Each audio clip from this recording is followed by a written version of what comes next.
Olá, muito boa noite. Estamos de volta para o último bloco do Frente a Frente, que recebe hoje o presidente do PSD, o Partido Social Democrata, Gilberto Kassab. Ele que já foi prefeito, ministro, deputado, enfim, um político altamente experiente e é considerado hoje o maior CEO de partidos do Brasil. Um título que a gente sempre ouve lá no Congresso Nacional. E diante de tanta experiência, como é que o senhor está vendo essa onda de violência nas eleições? A gente já teve aí, a campanha nem começou e já tivemos bomba de excrementos lançadas num comício de Lula, é praticamente um comício, né? Um ato político do PT no Rio de Janeiro. Depois tivemos esse assassinato do militante petista lá em Foz do Iguaçu. A gente, ou seja, a escalada em 2018 tivemos a facada no então candidato Jair Bolsonaro, né, para ficar aí, botar que não é um lado só. Como é que o senhor vê essa escalada nessa pré-campanha? Isso vai continuar aí até a eleição e depois dela? Com muita preocupação, não é, Denise? Como qualquer brasileiro. Eu diria que não é uma onda, espero que não se torne uma onda, mas são episódios muito traumáticos, muito preocupantes, que faz com que todos nós estejamos alertas no sentido de prevenir, repudiar aqueles que têm um discurso mais duro, que procuram com o seu discurso, às vezes até sem querer, mas induzir a manifestações críticas ou até violentas. Então é o momento de ficarmos atentos junto àqueles que têm um discurso que favorece esse clima. Eu tenho dito sempre que o bom brasileiro hoje tem que vigiar, porque não podemos brincar, pode se transformar numa onda. Quantos países não tiveram ondas de violência que depois é difícil parar, não é? Eu estou entre aqueles como você que está muito preocupado. Vem de ambos os lados, você citou a facada do presidente Bolsonaro 4 anos atrás, você citou 2 ou 3 episódios agora que atingiram eventos do PT, ou petistas, né, que foi no caso dessa triste fatalidade da morte de um tesoureiro do PT local, que, quem sabe, seja o último episódio. Tomara, né? Porque violência a gente sabe que não vai levar a lugar nenhum. Especialmente quando a gente se fala de uma vida perdida, como é o caso de Foz do Iguaçu. Kassab, mas nesse próximo governo, seja ele Bolsonaro, Lula ou a terceira via, com quem que eles vão governar? Eles vão se aliar, como a gente falou, ao Centrão ou aos partidos que os apoiam, mas além disso, entre ministros, ali a turminha da Casa Civil, eu queria entender com quem que eles vão governar efetivamente, quem vai ser o time? Se o Bolsonaro vencer as eleições, ele tem acontecido com ele um processo de transformação em relação à equipe. No início do governo, salvo raríssimas exceções, ele colocou pessoas totalmente desvinculadas da política e muitas sem experiência, não é? Ele não foi bem na educação, não foi bem na relação, tudo a minha percepção de uma maneira muito respeitosa. Não foi bem na educação, não foi bem nas relações exteriores e uma série de outras pastas importantíssimas. Então, com o tempo, ele foi trazendo a política e foi trazendo pessoas mais experimentadas. E isso acabou melhorando a qualidade de gestão, tanto é que o seu governo é mais bem avaliado do que ele. O plano do Bolsonaro é muito mais ligado à sua performance pessoal do que ao seu desempenho de governo, não aqui eu querendo elogiar o governo. Em relação ao presidente Lula, caso vença as eleições, é uma grande incógnita. Essa é a pergunta que todos fazem.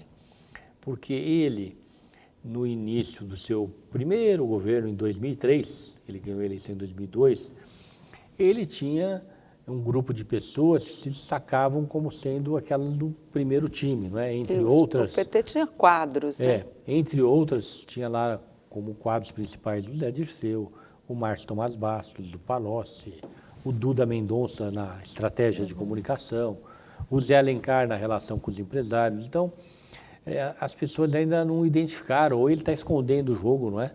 Até porque ele está na frente das pesquisas, Você sabe que às vezes você pode já apresentar um nome que desagrade.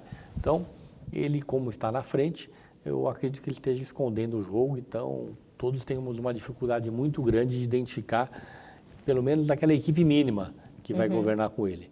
Mas é algo que eu acredito que em poucas semanas ele vai começar a dar sinais, porque também é importante as pessoas, para definir o seu voto, elas vão querer saber, ter um mínimo de informações em relação à equipe. As pessoas votam num candidato, mas querem saber também quem vai ser a equipe que ele vai levar para governar o país junto com ele.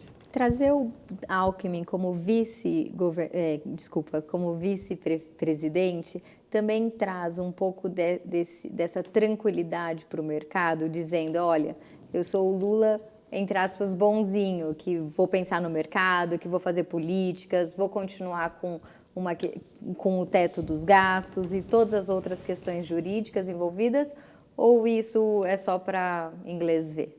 Não, não é nem para inglês ver, mas quem governa é o presidente. No estado, quem governa é o governador, na cidade é o prefeito.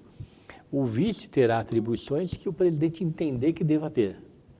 Pode ter muitas, o Geraldo Alckmin é bem preparado, ele pode receber inúmeras missões e terá um bom desempenho, mas pode não receber nenhuma. Por isso que eu digo, é uma curiosidade muito grande, não é? Como o Lula vai se conduzir em relação à formação da sua equipe. E que Lula virá, na sua avaliação? É um Lula, na hipótese aqui dele ser eleito, obviamente, Claro. né? É um Lula raivoso, que está magoado com a forma como ele terminou preso e praticamente desprezado pelo empresariado brasileiro, porque naquele período lá, o empresariado fechou com o Bolsonaro, queria ver o PT pelas costas. Que Lula que o senhor acha que vem? Porque de vez em quando alguns dizem assim, não, olha, ele vai vir raivoso. Aí os petistas e os aliados de Lula dizem, não, o ex-presidente está muito pé no chão, ele já passou, ele já deixou isso de lado. Na sua avaliação, que Lula surge aí nessa campanha? Eu acho, Denise, que ambos virão melhores. O Lula está mais maduro, o Lula passou por dissabores muito grandes, foi preso, suas gestões foram criminalizadas. Eu espero que esteja entendendo essa circunstância que o envolve como algo do destino, não é? O destino está lhe dando uma oportunidade para que ele, com tanta experiência, possa efetivamente corrigir os rumos do Brasil, nos ajudar.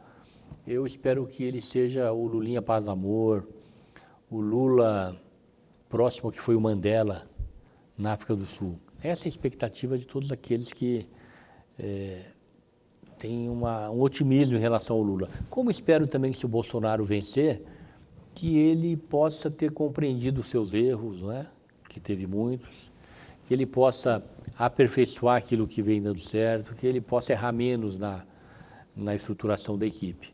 Eu estou entre aqueles, e o PSD também, que é sempre ajudar as pessoas a desenvolver os seus pontos positivos, os governos também, e sem fisiologismo. E está pronto para criticar aquilo que a gente entende que não seja bom para o país. Foi essa a nossa postura em relação ao governo Bolsonaro nesses 4 anos e espero que seja também em relação a qualquer um dos dois que se eleja presidente. Na última eleição, o Bolsonaro teve a facada, como a Denise comentou agora há pouco, e acabou não participando de alguns debates e alguns encontros com jornalistas. Nessa eleição, tanto as duas partes, tanto Bolsonaro quanto Lula, têm dito que a princípio também não participará de debates e vai ficar mais dentro do casulo. O que isso impacta efetivamente numa eleição, para a população conhecer as propostas e tudo mais? Bastante. No primeiro turno, o debate tem um impacto menor, porque são muitas eleições, muitos candidatos, deputado estadual, federal, vários governadores, vários candidatos a presidente, mas no segundo turno o impacto é muito grande. Eu entendo que precisa haver, diante de um número excessivo e saudável de emissoras no país, que os debates eles precisam ser consolidados em menos debates. Não é? As emissoras têm que se unir para que possamos aí não tirar tanto tempo da agenda dos candidatos. Hoje, o candidato recebe convites importantes para 15, 20 debates no primeiro turno. É impossível. Não é? Então, o debate é importante. Eu, quando fui candidato majoritário, e fui na eleição de prefeito de São Paulo, as outras eleições foi proporcional, vereador, estadual e 2 vezes federal, mas de prefeito participei de todos, mas é muito cansativo, o candidato acaba não dando prioridade a outras questões muito importantes, mas eu acredito que os dois vão participar de debate, pelo menos no segundo turno. Agora, senhor, a gente queria voltar um pouquinho à conversa do ex-presidente Lula com o Rodrigo Pacheco, que hoje, inclusive, pelo que eu soube, pelo que eu apurei com alguns senadores, um dos tópicos foi a garantia de posse para aquele que vencer as eleições, que não haja, ou não possamos aí repetir o que houve no Capitólio, onde quase depois nas investigações, aí, né, nas apurações posteriores, quase que tem um golpe na maior democracia do mundo. O senhor acha que corremos esse risco no Brasil? Não, sinceramente não. O presidente eleito vai ter muita força, a legitimidade do voto, né, do apoio dos brasileiros que vão formar a maioria para escolher o seu presidente. Eu, sinceramente, não tenho receio. Pode ter aqueles que queiram tumultuar, mas vão quebrar a cara. As instituições funcionam, a imprensa é vigilante, os partidos são vigilantes. Eu não tenho essa preocupação, não. Precisamos estar vigilantes, afinal de contas, isso é fundamental, mas não tenho, não. Quem ganhar, vence as eleições. Quem ganhar, toma posse. Ok, infelizmente, doutor Kassab, nosso tempo acabou, né, Lara? É uma pena, Denise. Muito obrigada pelo convite. Obrigada, Kassab. Como eu comentei no início do programa, não é fácil estar sentada aqui na cadeira do Zé Maria, especialmente pelo motivo com o qual eu estou. Mas eu estou muito feliz de estar aqui com vocês. Muito obrigada e é um prazer. Zé, a gente te espera o quanto antes. É isso, né? Vamos torcer para ele voltar logo. Eu agradeço muito a sua presença e, Zé Maria, conte conosco. Nós continuamos aqui orando por você, pela sua família e torcendo pelo seu retorno. E para você que está aqui da família da Rede Vida assistindo esse programa com a gente, muito boa noite. Até a próxima semana. Mas olha, não sai daí não, que vem o Jornal da Vida. Até a próxima.